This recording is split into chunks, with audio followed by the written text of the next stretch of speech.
So hi everyone, I'm just introducing myself for those who don't know me actually. I'm leading the content department inside the Learning Lab, and today we will review how to set up a learning objective.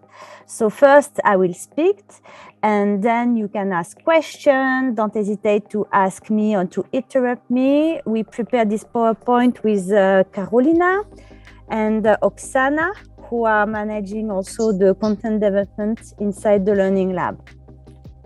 First at all, I think the first step that you really need to do when you want to create your e-learning strategy is really to set up your learning objective. So you need to define a clear persona, treat like an e-learning. I think that you all know what is a persona, but I will just remind. You need to think about the person who will take your classes. This means that you need to know if they are used to use desktop or mobile, if they are more visual rather than listening. So you should identify all these things to really develop your course. You need to establish a clear matrix. Your objective should be measurable. Please use some KPI also to define your objective, because you also need to see the advancement and to see if your course or module was really efficient or not. Then you need also to define a clear learning objective. It should be separate than the, let's say, the marketing strategy. It should really address to some knowledge objective. Define also a clear path, because sometimes when I receive some brief from a partner, they told me, yes, we are in the rush, we need to develop, for example, the onboarding into 2 weeks. This can be a mistake, because you need to have like a big picture of all the e-learning that you have already in place, and also, you know, all the PowerPoint that you have internally or some little training. You should to put everything in a one, let's say, room. I'm using, for example, Miro, and I'm putting all the different content that I have available, and then I will define a clear plan, and with this clear plan, I can define several objectives. I don't know if someone has a question. For the moment, it's clear? Okay. So, I define 6 pillars for writing effective learning objective. Good learning objective must have some series of cognitive processes. Also, we need to demonstrate that learner perform successfully to remember, understand, apply, analyze, evaluate, and create. This means that you need to consider that your learner should really remember the class. Generally, you can do like quizzes after the short session just to check if all the basics were learned or not. Then understand, you know, when you are creating your classes, please put some interaction or maybe a question just to see if they're following the right path. Then to use, you will analyze, for example, we made with Carolina a concrete example on a customer services, and you will see if there are some improvement on the customer service, if the onboarding it's really clear because of, for example, if you do an onboarding for a sales department, if the sales are increasing or not. This you should also analyze in the real situation. A learning objective shouldn't be like super unclear. We need to go straight to the point. This means that you need to tell, look, for the onboarding, my learner should know how to say hello in the company, how to represent the company, how to be ambassador, what is the language, what is the tone. This is a clear objective. You can see, yes, the onboarding is just to say welcome. This is really large. You said, my learner should know how to represent the company outside. To meet also some specific learning objective, learner must demonstrate some quantifiable measure of success. This means that you need to define some KPI. It can be KPI on sales, on results. So you have plenty. I'm just admitting someone. Hi, Laura. Hi, Laura. And also, the learning objective must correspond to the needs of an organization. This means that, as I was mentioning, it's different, the learning objective, than the marketing strategy. But at the end, it should be parallelized and it should follow your global strategy. So now I'm sure that you are thinking, Laurence, she's speaking, but now how to write them? We made a concrete example. So I took, because we have a lot of requests for the customer service company. So maybe Carolina, if you want to help me because you develop it, you can support me if I'm missing something, okay?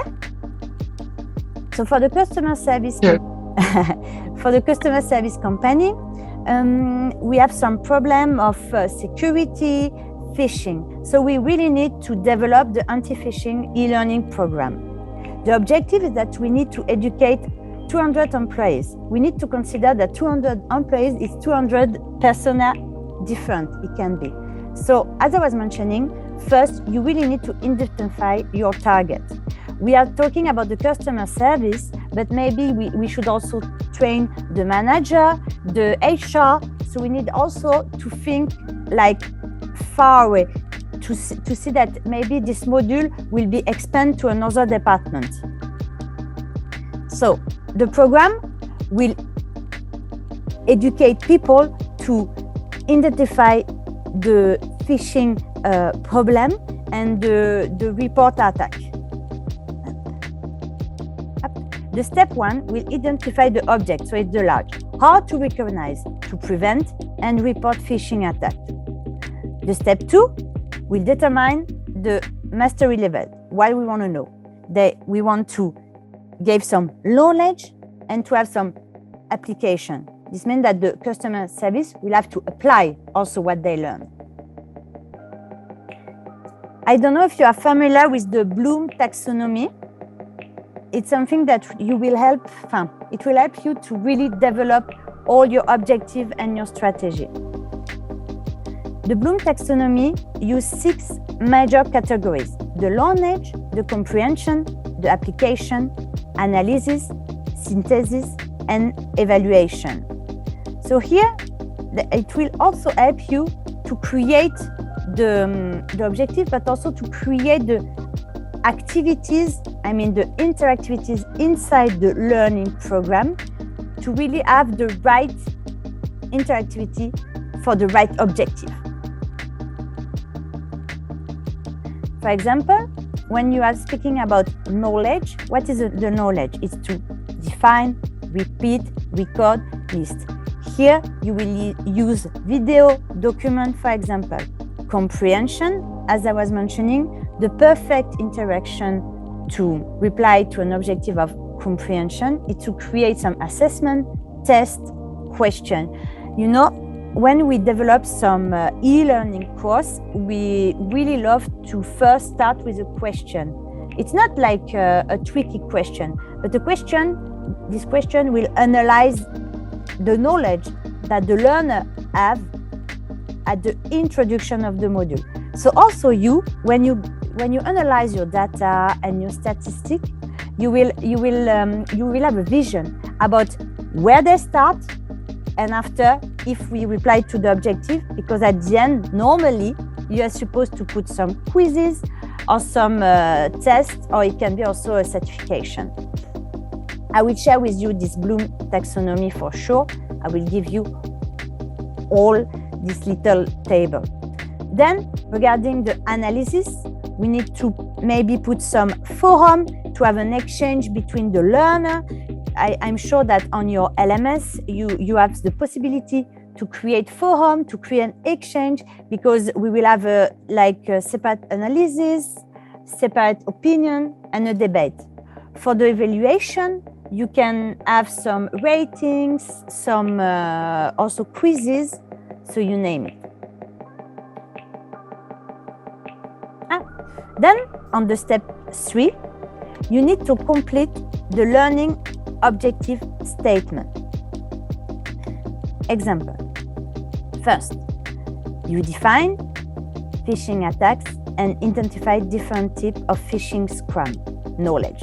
So you have the knowledge. Then you should understand the risk can involve in falling for phishing scam, including data breaches, financial loss, and reputational damage. This is the comprehension. Identify. You should identify the common techniques used by phishers, such as email spoofing and social engineering. You see, you should detail all steps so you can understand and create a clear statement of your objective. Then recognize the warning sign of phishing scam. This is the knowledge. Then to apply, it's apply the measure that you learn to prevent phishing attack. And on the step 4, you should tweak and refine your learning objective. So for example, you remember that we were on the, let's say the step 1, we were on the phishing. So now the final objective will be to practice recognizing and reporting phishing attempts through simulate example and interactive quiz. So here, you know that you need to create example, interactivity, and quizzes.